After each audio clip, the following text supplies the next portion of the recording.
Selamat pagi, salam sejahtera dan sukacita di dalam Kristus bagi kita semua.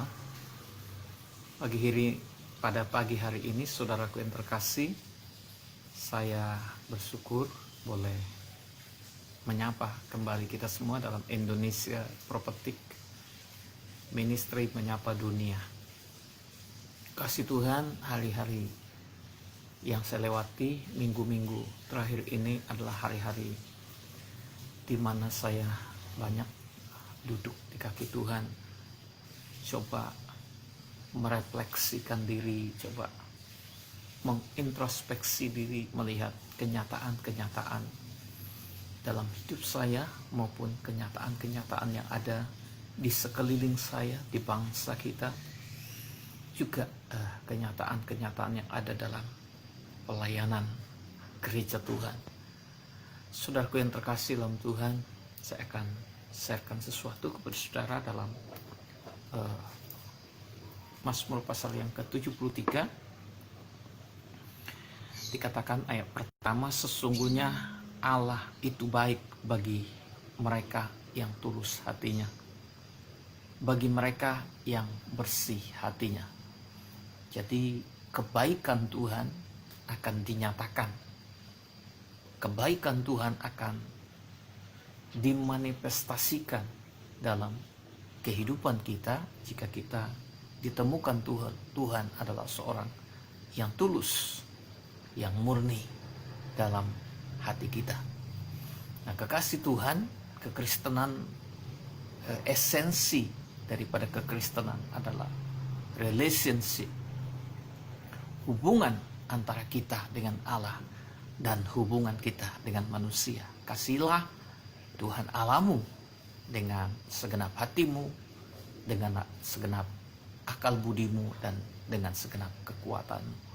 Saudara relasi dalam Tuhan, pagi hari ini saya boleh menyampaikan bagaimana Daud berkata demikian, tetapi dia mulai melihat kenyataan-kenyataan yang ada, yang dialami oleh orang-orang yang tidak mengenal Tuhan, orang-orang yang hidup jauh dari Tuhan. Dia mulai melihat keadaan mereka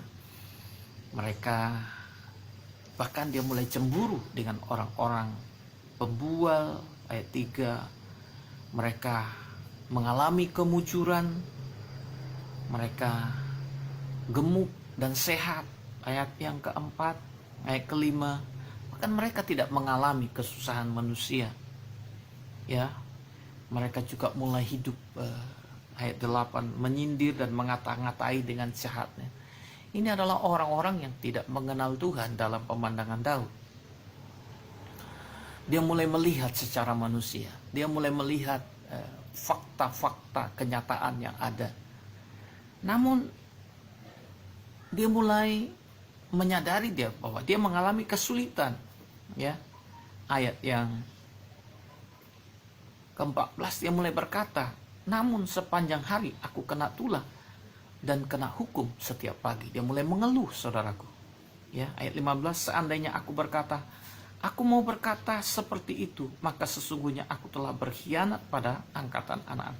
Tetapi ketika aku bermaksud untuk mengetahuinya, hal itu menjadi kesulitan bagiku. Dia mulai menyelidiki, dia mulai melihat kenyataan orang-orang fasik, dia mulai melihat keadaan itu. Tetapi ayat 17 yang menarik, saudara. Sampai aku masuk ke dalam tempat kudus Allah dan memperhatikan kesusahan mereka. Nah, ketika Daud ada di luar hadirat Tuhan, dia tidak mampu melihat apa yang sebenarnya terjadi di alam roh. Memang orang-orang yang tidak mengenal Tuhan, orang-orang yang jauh dari Tuhan, orang-orang yang hidup secara duniawi, kelihatannya mereka baik-baik saja. Tetapi ketika Daud masuk dalam hadirat Tuhan, dia mulai melihat, sesungguhnya di tempat-tempat licin kau taruh mereka, kau jatuhkan mereka sehingga hancur. Betapa binasa mereka dalam sekejap mata, lenyap habis oleh karena kedahsyatan. Seperti mimpi pada waktu terbangun ya Tuhan, pada waktu terjaga rupa mereka Kau pandang hina. Ketika hatiku merasa pahit dan buah pinggangku menusuk-nusuk rasanya, aku dungu dan tidak mengerti. Seperti hewan aku di dekatmu. Perhatikan ayat yang ke-23. Tetapi aku tetap di dekatmu, engkau memegang tangan kananku. Nah, ketika situasi di mana dia mulai tertekan, dia mulai cemburu melihat orang-orang yang jauh dari Tuhan. Dia mulai melihat orang-orang yang sikapnya jauh hidup dari persekutuan dengan Tuhan. Dia mulai cemburu dengan keadaan mereka. Tetapi Daud memutuskan untuk tinggal tetap dalam hadirat Tuhan.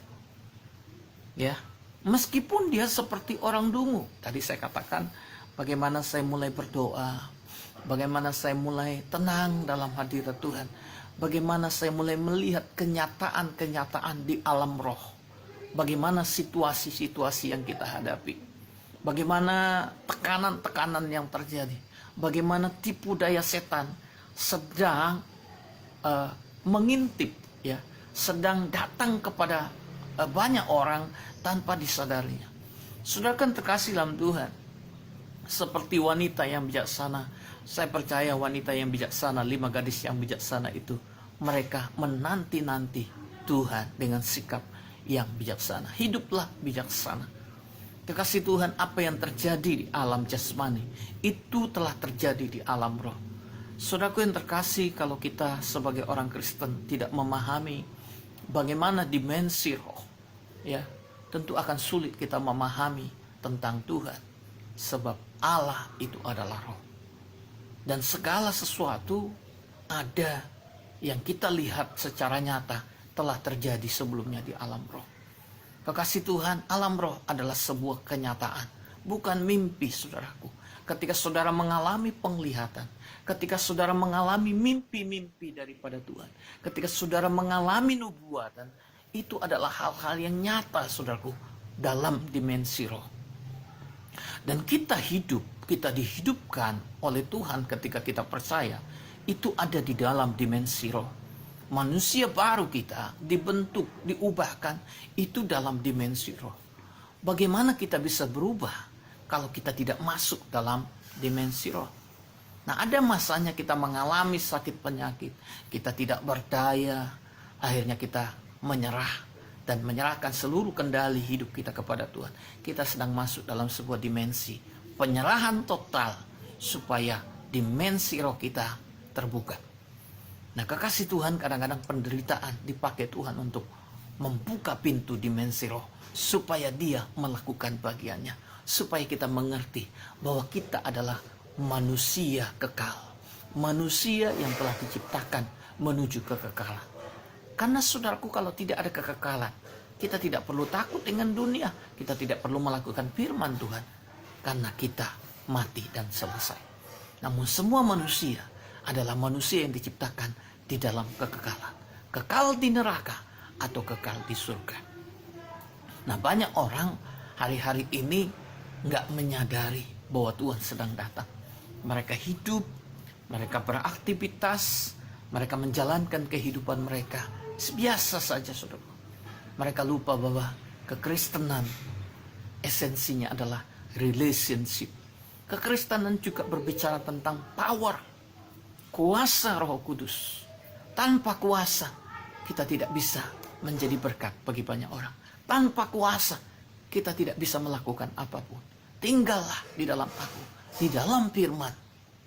Firman itu berkuasa, saudaraku. Bukan sekedar pengetahuan knowledge kita yang bertambah, tetapi kita menghidupi firman itu, karena firman itu menguduskan kita. Firman itu sendiri yang mengendalikan hidup kita. Firman-Nya tidak akan pernah kembali dengan sia-sia. Ia akan mengerjakannya, bagiannya, dan tidak akan pernah gagal. Kekasih Tuhan, kalau kita melihat ayat-ayat selanjutnya, ayat 24, dengan nasihat-Mu Engkau menuntun aku. Di dalam hadirat Tuhan, kita memperoleh nasihat, memperoleh tuntunan. Saudaraku, kalau Daud melihat situasi sekelilingnya, dia akan merasa cemburu. Dia akan marah kepada orang-orang yang tidak melakukan kehendak Tuhan, yang menghina Tuhan. Tapi ketika dia datang, tetap tinggal dalam hadirat Tuhan, di dekat Tuhan, dengan nasihat-Mu engkau menuntut aku, dan kemudian engkau mengangkat aku ke dalam kemuliaan. Saudaraku, Allah rindu mengangkat kita dalam dimensi kemuliaan. Allah rindu kita mengenal Dia semakin hari semakin baik. Allah mau kita berjalan dalam kuasa, dalam penyediaan, dalam kebergantungan kepada Tuhan. Itu yang Tuhan mau. Tuhan izinkan pandemi terjadi. Tuhan izinkan kesulitan, sakit penyakit terjadi, supaya kita mengalami kuasa Tuhan. Bukan Tuhan tidak bisa menyingkirkan penyakit dari hidup kita. Bukan Tuhan tidak bisa membuang pandemi dari muka bumi ini. Namun Tuhan sedang melihat siapakah yang berseru kepada Dia. Siapakah yang mengharapkan mujizat. Siapakah yang berharap penuh kepada Tuhan. Tuhan sedang menanti-nantikan untuk Dia melakukan sesuatu bagi kita. Karena Dia adalah Allah yang sangat senang untuk memberkati kita. Dia rindu sekali untuk melihat kita berhasil di dalam Tuhan. Ayat selanjutnya, ayat 25, akhirnya Daud berkata, siapa gerangan ada padaku di surga selain engkau? Selain engkau tidak ada yang kuingini di bumi. Daud sampai kepada bahwa dia tidak menginginkan apapun di muka bumi ini. Dia sampai pada tahap di mana tidak mengingini apapun di muka bumi ini. Kita telah mati bagi Kristus dan hidup bagi Kristus. Ketika kita mati bagi dunia, maka dunia ini sedang diserahkan kepada kita. Kekasih Tuhan, bukan lagi keinginan kita, tujuan-tujuan kita. Tetapi tujuan Tuhan harus terjadi lewat kita. Lewat pekerjaan kita, lewat pelayanan kita, lewat bisnis yang kita kerjakan, lewat keluarga kita. Tuhan mau itu terjadi. Tujuan-tujuan Tuhan adalah supaya bumi penuh kemuliaan Tuhan. Supaya nyata datanglah kerajaan-Mu di bumi seperti yang Kau kehendaki di surga. Sekalipun dagingku dan hatiku habis lenyap, gunung batuku dan bagianku tetaplah Allah selama-lamanya. Sebab sesungguhnya siapa yang jauh daripadamu akan binasa. Ini adalah peringatan bagi kita. Siapa yang jauh daripada Tuhan, dia pasti binasa.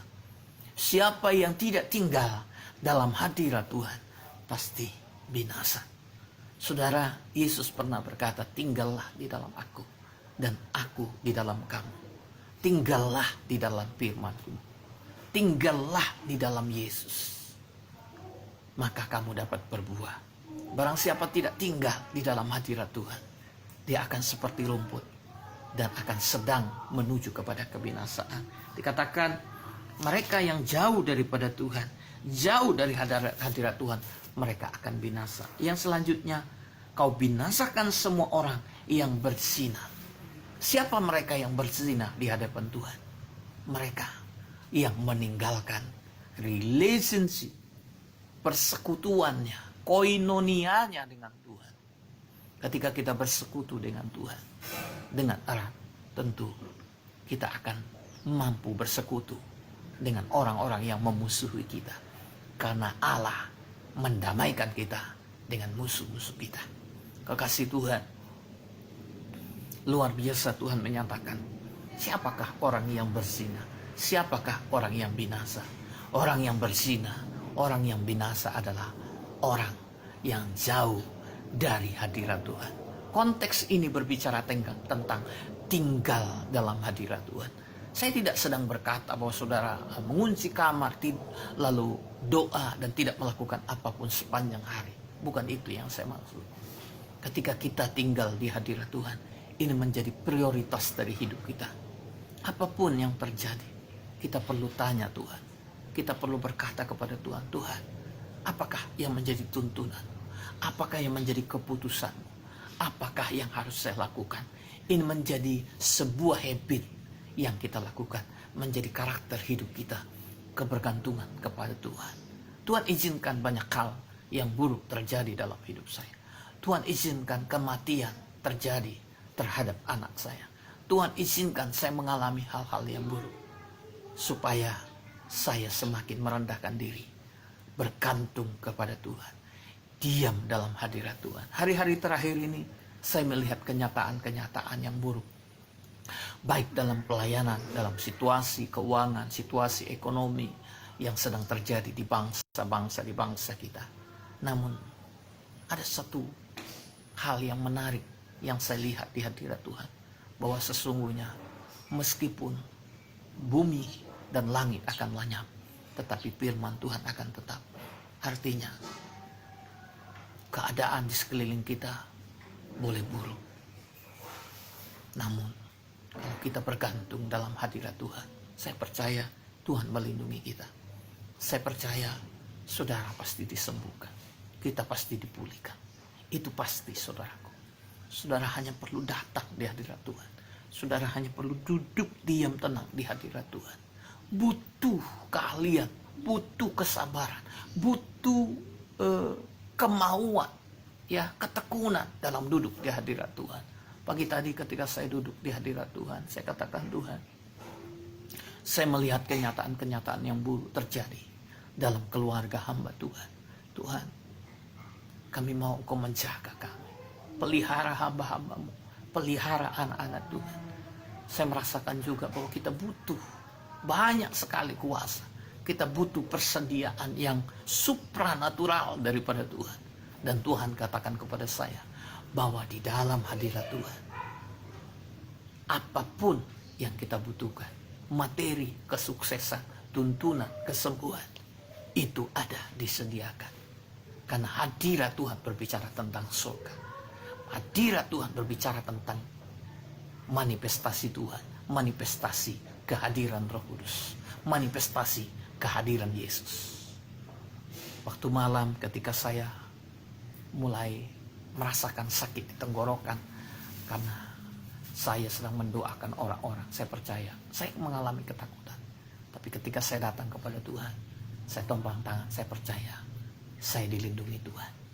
Saya sehat pagi hari ini, tidak batuk, tidak sakit. Karena apa? Karena Tuhan menyembuhkan saya. Di hadirat Tuhan kita disembuhkan, kita dipulihkan, kita mengalami segala yang baik. Ya Tuhan Yesus, kami mengucap syukur kepadamu. Pasal 73, sesungguhnya Allah itu baik bagi mereka yang tulus hatinya dan bagi mereka yang bersih hati. Saya Pendeta Andreas Sirait menyapa kita semua. Tuhan Yesus memberkati. Salam damai sejahtera. Haleluya.